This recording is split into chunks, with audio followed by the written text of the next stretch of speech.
And how are we doing today, ladies and gentlemen? I am your host, Casey Dobson. With me, always and forever, Christopher Lawrence Walker. Chris, how's it going, man? You feeling better? I'm feeling a hell of a lot better. Good. So, what were you doing? Throwing up? No. It was just more like a common cold kind of thing, congested, felt like shit. You know? Oh, well, you know, it happens. Look, man, I'm going to go ahead and tell you, I'm going to tell everybody I am not prepared at all. My facility that I utilize on a Monday basis was locked up and secured. I was unable to do any type of real activity, so I'm going based off of you. I am logged on to the league page, so I guess we'll go and break down like we do last week's competitions, and yeah, and I think I've got a new catchphrase for you, sir, and that's break it down for me. I don't know if you caught that last week. Caught what week? What are you talking about? Last week, every time before each matchup, I would ask you to break it down for us. Okay. Yeah. That'll be catchphrase. All right. All right. So, tell me what I need to break down, sir. all right, well, I guess we'll go ahead and get into last week's matchup, week 7.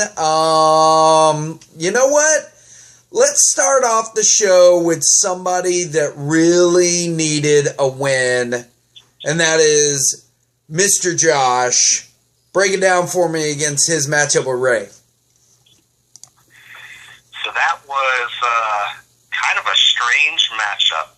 I'll tell you this.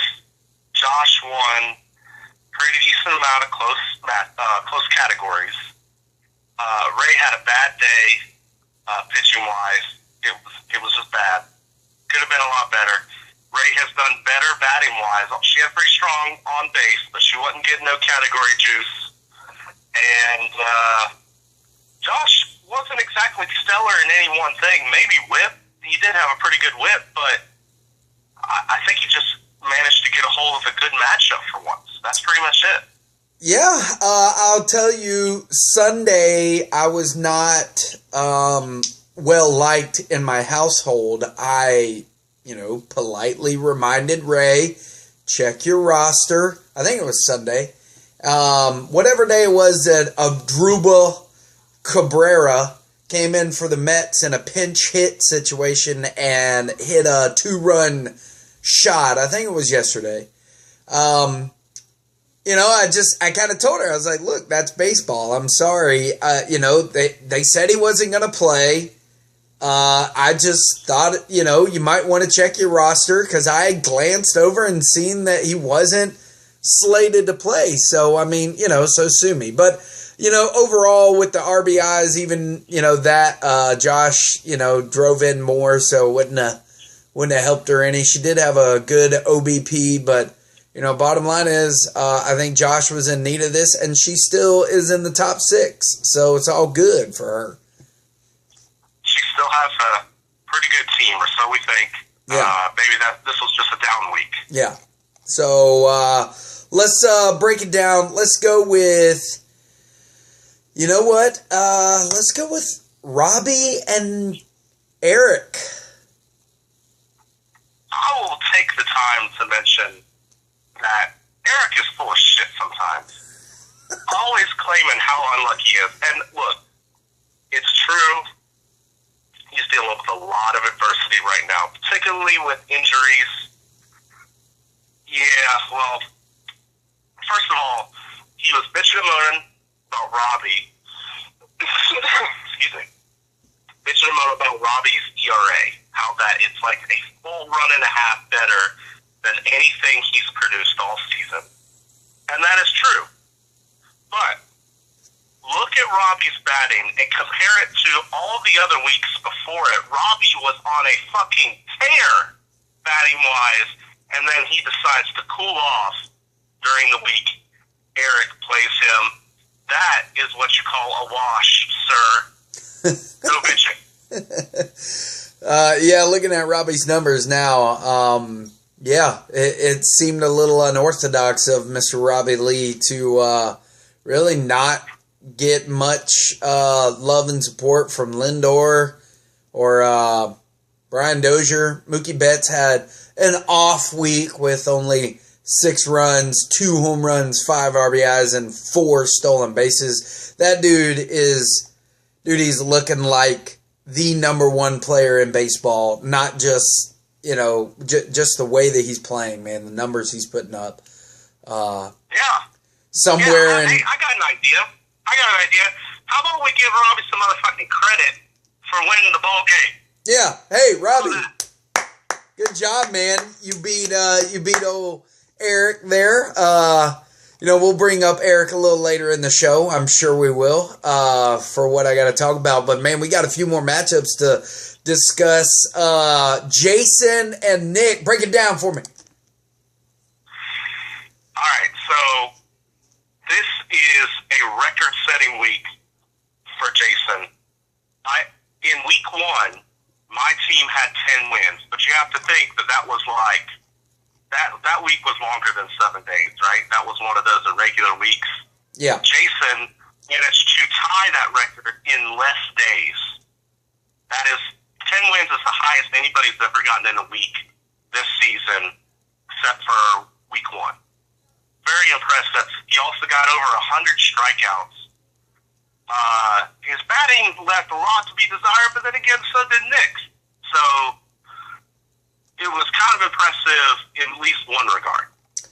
Yeah, I think I made mention of it a week ago.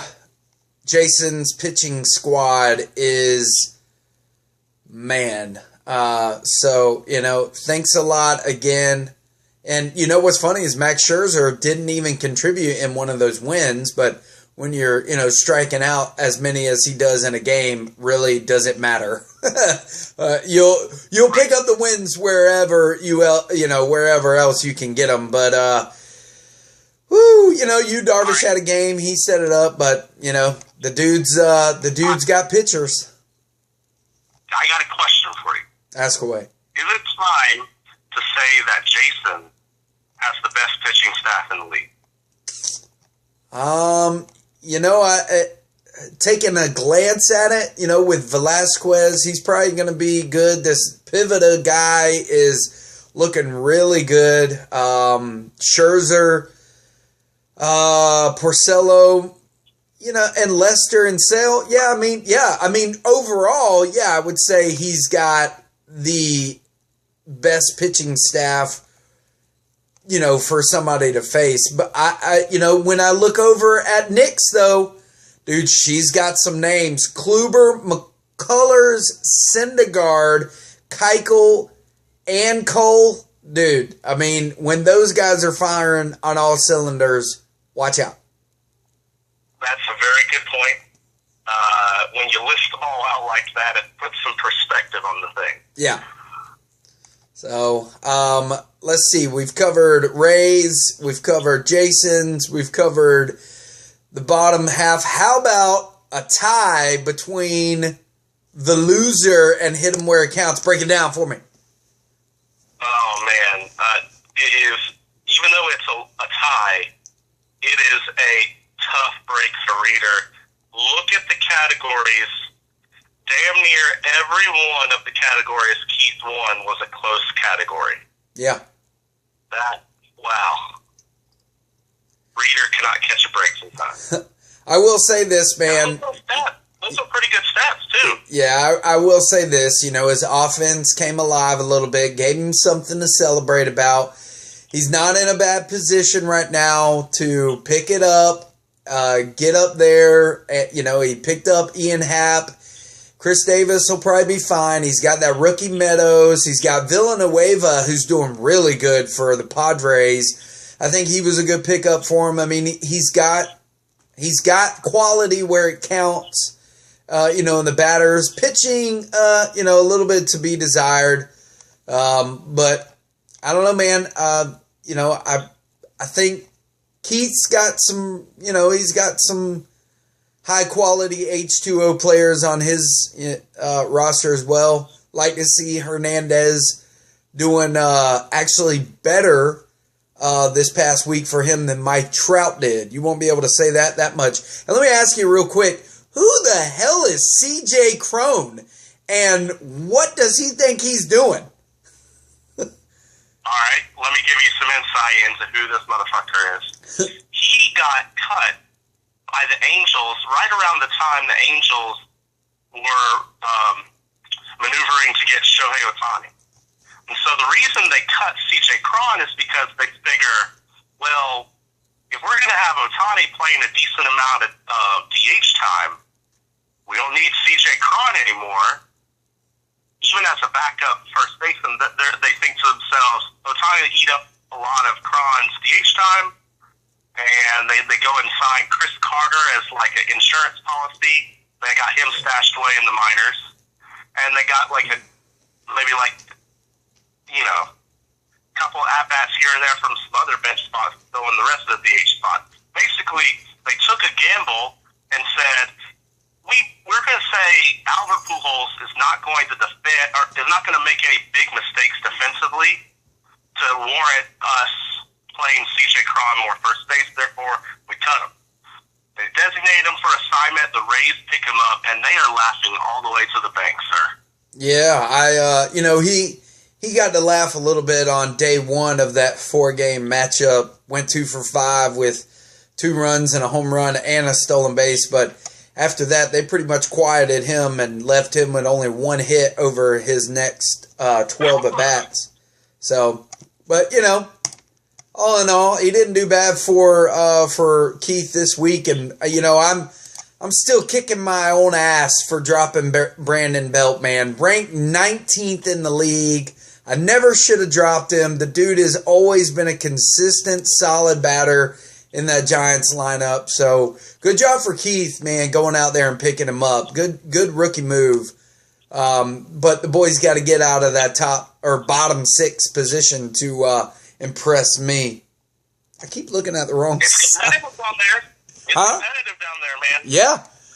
Again, man, it's way too early to start signing people's death certificates. So, watch out for any of them people. I'm not, it's weeks like this one that definitely make me happy that, I am separating myself from the pack. Speaking of which, D's Nuts versus, and I'm very proud of this name because if you don't know, every year, twice a year, Bill and I make a little sidebar bet. And one of which is you change that picture and you change your team name. And I'm pretty excited about this team name that I gave him. Break it down for me. The team name is Casey's Stepchild. And the picture is far more, I don't know, it stands out more. Yeah, it does. Damn. It is pretty violent. It's kind of gruesome, but I love it. Let me say, the batting numbers were gruesome. Yeah. That was the worst batting performance in a week I've seen all year. And you know what, Casey? You want a little bit of, you want some close stats there? Yeah. Yeah. Hold on. Working in your favor. Yeah. But hey, I had a little bit of an off week, and Bill had a retirement week. That's a great way to put it, sir. Yes, sir. It was worrisome to me. And I know it's crazy to say on Sunday I got worried, but at any moment his batters could have woke up for him. And I was only sitting there with a 4 home run lead, and we all know in this league, hell, you could hit 5 home runs in a day, and things would change. And I was looking at I think a 0 for 10 with a .062 on base percentage on Sunday, and some people started to wake up a little bit, but I don't know. We'll see how the rest of this week goes. That's for sure. My pitching is still worrisome a little bit to me. I was glad to see David Price had a pretty good game Again, I think I mentioned that I'm not really going to like leave it wide-eyed and just totally in awe of the fact that he got 9 innings pitched, complete game with a win, 8 strikeouts against the Baltimore Orioles. I'm not doing anything right now. He's going to have to prove something to me. About to happen. Yeah. Especially when he goes back to Tampa. Tampa loves to just beat the shit out of him. So, we'll see how that goes. He might shit the bed right there. Yep. So, we'll see. I'm crossing both my fingers. Now, I get the pleasure of bringing up you versus Shane. Okay, so when I went to bed last night, I was under the impression that if Shane hit a home run, this matchup was pretty much going to end in a tie or leave him with the victory. But what ended up happening in the rest of the evening? Go ahead and break it down for me. Well, let me set the stage. So, going into Tuesday and Wednesday, I had very little play-in going on Monday. Tuesday and Wednesday, I raced out to a 6-0 lead in home runs. Maybe it wasn't 6-0, but I got 6 home runs in 2 days, and then my batting just kind of went quiet for damn near the rest of the week. Shane midweek has a day where he hits 5 home runs in one day. Speaking of 5 home runs in one day, yes, it is possible. It just fucking happened. And then Sunday, I managed to hit 2 home runs to tie home run and get a 1 RBI lead. Shane has Jose Altuve and George Springer going into the game last night against Carlos Carrasco. Carlos Carrasco pitches a fucking gem, and Shane loses. All Shane had to do was hit a solo shot, and he wins the game. Bottom line. Didn't happen. Didn't happen. I got a little lucky in terms of winning the close category in RBI and tying home runs. A little bit. Well, if that isn't your mantra this year, lucky, lucky, lucky, I don't know what else is. So, Sometimes it's better to be lucky than good. Yeah. Oh, man, you're going to... I just don't see how you haven't lucked your way out of that top 6 spot yet, you bastard. Golly. Well, we have yet to play, sir. Yeah. Go ahead and, just talk your shit right now. All right, so breaking down players for me in the last 7 days. Again, we mentioned one of them. Go ahead and break down all 5, though. Well, if I may have your permission, sir, I'd like to go through the Roto standings first. Oh, yes, sir. Please, by all means. Well, that's all right, man. That's all right. This was a relatively flat performance by all the teams. The highest score was 76 by Reader. Reader was actually number 1, had the best score, and he's the one that turns out with the tie because of all those close categories he lost against Keith. Then you got Jason 2nd, Robbie 3rd, Nick tied for 3rd as well, Keith 5th, Josh 6th, I'm 7th, Shane's 8th. There's a point difference between me and Shane. That's how close that was. Eric is 8th. Casey, you are 9th. Did I say 9th? I think that's 10th. I meant something somewhere. Then you got Ray and Bill in 11th and 12th place. I think that underscores how fortunate you were to get the matchup you did this week, sir. Yes, sir. I'll take a little bit of luck. Yeah, well, nothing wrong with a little luck, right? Yeah, you can rub some off on me a little bit. Alright, I'm sitting here on my phone trying to pull up all batters for the last 7 days. Alright, now, so Brandon Belt, I'm assuming is the guy that you had in mind. Yeah.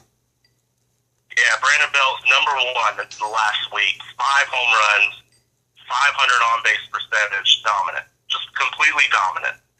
Then you got J.D. Martinez, number 2. Yeah. He also had 5 home runs. He just didn't have as high as on-base percentage. And his compatriot, Andrew Benintendi, got 3 home runs and a stolen base and a damn high on-base percentage. Mookie Betts still number 4 last week. I thought you said Mookie Betts had a down week. I said he had a down week. I was being sarcastic. Oh, okay. I got you. All right. Well, you're definitely right. 2 home runs, 4 stolen bases, 424 on base. Yep, that. You know what? That might actually be a down week for Mookie Betts, considering how he's played. Right. And John Segura, number 5 in the last week, because he got a handful of stolen bases and a home run. Yeah. All right. Let's talk about pitchers over the last 7 days. J.A. Jackass Happ, number 1 over the last 7 days, because he pitched a 7-inning, 10 strikeout, 0 ERA, and I think it must have been like a 1 or a 2-hitter or something, 0.29 whip, and got the win. He was number 1. I am also ashamed to say that Kenta Maeda was the number 2 pitcher last week. I dropped his ass. Robbie picked him up, and Robbie took advantage. I feel bad. I feel so bad about dropping that dude. So then you got Trevor Bauer, number 3. He had himself a great game. His whip just happened to be just a little bit higher, 0.5. That's the only reason why he's 3rd. Jack Flaherty, that's Reader's guy from the Cardinals. He happened to have 2 starts this week. One of them had a 1.35 ERA and a 6.8 whip. That's pretty good. Andrew Heaney is the number 5 pitcher over the last week. He also had 2 starts. He just had a slightly higher whip. That's all. Yeah, man. There you go, sir. All right, let's go to last 30 days. All right, so let's go Battix first. We've got Mookie Betts, number 1. It's kind of impressive at this point. He has 9 homers and 9 stolen bases, and we're not even a third through the season. He's definitely on pace for a 30-30 season, which is very, very rare. And then you got Mike Trout, number 2. 7 home runs, 8 stolen bases, and a much higher on-base percentage, like 470-something. 474? Yeah, there you go. Francisco Lindor, number 3. Francisco Lindor has 10 fucking home runs. He only has 1 stolen base, but damn. Yeah. Let's not be picky here. And then you got Jose Ramirez, number 4, has been holding on to a top 5 spot over the last 30 days for some time now. 9 home runs, 4 stolen bases over the last 30 days. Brandon Belt, 8 home runs, 1 stolen base, highest shit on base percentage. He rounds out your top 5. Now, pitchers, last 30 days. Justin Verlander, number 1. What a surprise. Yeah. Here is the surprise right now. Over the last 30 days, Josh Hader is the number 2 pitcher in all of baseball. He throws 2 strikeouts every inning. He's got a low-as-hell whip. He's got 6 holds and 2 wins. That's what you call a stat filler, sir. Yeah, man. Then you got Sean Newcomb, number 3. Sean Newcomb has been playing lights out. He's got a strikeout per inning, 4 wins so far, 1.45 ERA, 0.87 whip. Damn, this dude might be breaking out. And additionally, the number 4 pitcher over the last 30 days is also a member of the Milwaukee Brewers bullpen, and that would be Jeremy Jeffress. He has very similar numbers to Josh Hader. The only difference is he does not nearly throw as many strikeouts as Josh Hader. And last but not least, number 5 over the last 30 days, that would be Kyle Freeland. I know that's a name that you're like, who the fuck is Kyle Freeland? He's on my roster, bruh. Oh, yeah. Well, I'm looking at him like, who the fuck is Kyle Freeland? And I look at those numbers and I go, oh, that's who Kyle Freeland is. Yeah, okay. man. I will remember that name. Yes, sir. All right. Yeah, sir, what you want to talk about? Oh, man, we're just, a shade under 25 minutes into this thing. I think we've touched base on just about everything. This week, what is your matchup to watch? I've got mine. What is yours? Oh, God. You had to ask me that question. Yeah, man. Look, I'm going to be honest. I don't know, and I'm going to defer to you, sir. I haven't even looked. Well, all right. So I'm intrigued with mine and Eric's. You know, first and third place, Eric's, you know, got a squad of people that, you know, is supposed to strike fear into the hearts of many. But when I look at the other matchup, I think Robbie and Jason's is going to hold, I think, some interest. I'm really, like I said, man, when you've got arguably one of the best players right now in Mookie Betts, and then he's got a supporting staff of Abreu and Dozier and Lindor and Chris Bryant versus who Jason has to offer, which is JD Martinez and Anthony Rizzo.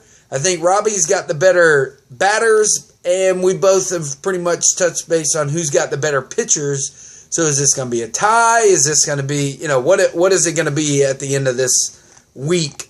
Don't know, but again, I'm excited to watch them two go at it. I'm just excited to see Robbie up there, man. I love seeing the new faces. And, Robbie, I think's like, look, y'all thought last year y'all were just, you know, going to have a rookie come in this year and not be able to do anything. And the boys sitting right there at fifth place, they are tied, actually. They have the exact same win-loss tie ratio. So these two boys are fighting for their spot all together. So come and get you some. Awesome. That is pretty awesome. So, by the way, I think you're right that Robbie and Jason are going to end up in a tie. If it doesn't end up in a tie, that will be the upset. Yeah.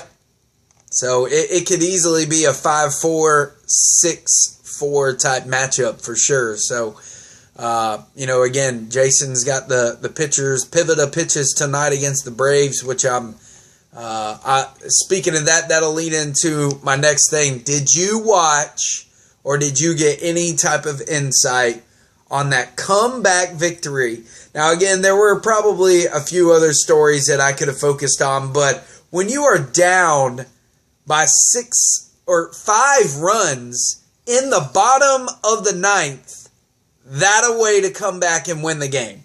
Even though it was against Miami, okay, but that's still a professional team, and you were still down by, 5 runs. Yes, it was 9-4 going into the 9th inning. The only way that I was able to watch it was on my phone I only saw the stat tracker. I didn't get to see it live. And when Dansby Swanson stepped up with going 0 for 4 on the day, I was like, he's going to fuck it up. He's going to do it. And with a 2-2 count, you just knew that he was fitting to get struck out. And that line drive down the left field line, I was like, yeah, that's awesome. What a great story that you provided with that. First of all, I didn't watch the game. I did see that, by the way, the Marlins were up 6-0, I think, by the 5th. Yeah. Which also, holy shit, right? Yeah, that game, you basically consider it over at that point because you're playing shitty pitchers. Because why? When you're losing 6-0. Then they managed to come back a little bit with the Marlins match and make it 9-4. That was as equally impressive as it was embarrassing for the Marlins. Yeah. So, and the fact that it was in Atlanta made it all the more sweeter, which obviously it was the bottom of the ninth, so of course it's a home game, but just what a way, man. They may have something special in Atlanta. Yeah. Anybody who knows me, man, knows that I've been a Braves fan my entire life, and finally starting to see that this farm system is everything that they said it was going to be, and On a little side note, fuck you, Jason. You don't have enough pitchers. You got to go out there and pick up Ross Stripling too. You sack son of a bitch. Golly, man. Screw you, dude. Also, did you really order a Jose Batista Braves jersey? No. Okay. No. Dude, I kind of would have thought that he would have lasted a little bit longer, but when I picked up Dansby Swanson the other day and then, abruptly dropped him because I needed a first baseman on my team because Paul Goldschmidt apparently is taking the year off. But no, when I read the little notes and they started saying that if Joey isn't going to be picking it up, that they're actually looking to play Dansby at third base. And I'm like, hey, okay. So, anybody that adds a little bit of player depth, and then, it was a little surprising to me. I don't know. Joey's probably, laughing all the way to the bank like, hey, I don't care. I'm getting a little bit of money. Well, wait a minute. If Swanson's playing third base, who's playing shortstop? Who's on first? Yeah. Yeah, who's on first? Freeman? Do you not? Dude, get out.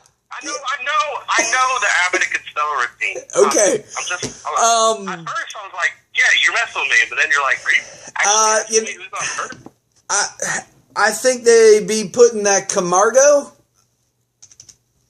I think him and Swanson would Slappy Swanson would be switching it up a little bit. I'll give you the roster in just a second. I know you need to be heading on out of here. Well, the reason why I ask is, hey, I got an idea. Why don't you trade for Manny freaking Machado? Dude, if you want to make a statement right now in baseball, yeah, do that. But no, yeah, Camargo would be who they would be doing. Yeah, so it would be like, well, Dansby wouldn't play third base the whole time, but they were just looking at, all right, so how well is this Flattery going to hit? And do we feel like Swanson would be a better fit at third base? So, and Freddie Freeman plays third and first, so, but yeah, I like your thinking, man. Go out there and say, you know what? Fuck the world. Okay, we're going to go ahead and pick up Manny Machado, and we're just going to go ahead and run the table on this. I like your thinking, man. Screw the Cubs, dude. Screw them bastards. Okay, so let me put it this way. The Braves, when it comes to major contracts, have only one after this year, and that's Freddie Freeman. Everybody else who's under contract is under contract for cheap, or their contract's about to expire. So they got money to spend, and their money is coming in at just the right time, don't you think? Yeah. So, come on, bring him aboard, man. So. I don't see why not. It's a perfect fit. Yeah. Goddamn. So, yeah, that would be good, man. I like it. I like where your head's at. Well, man.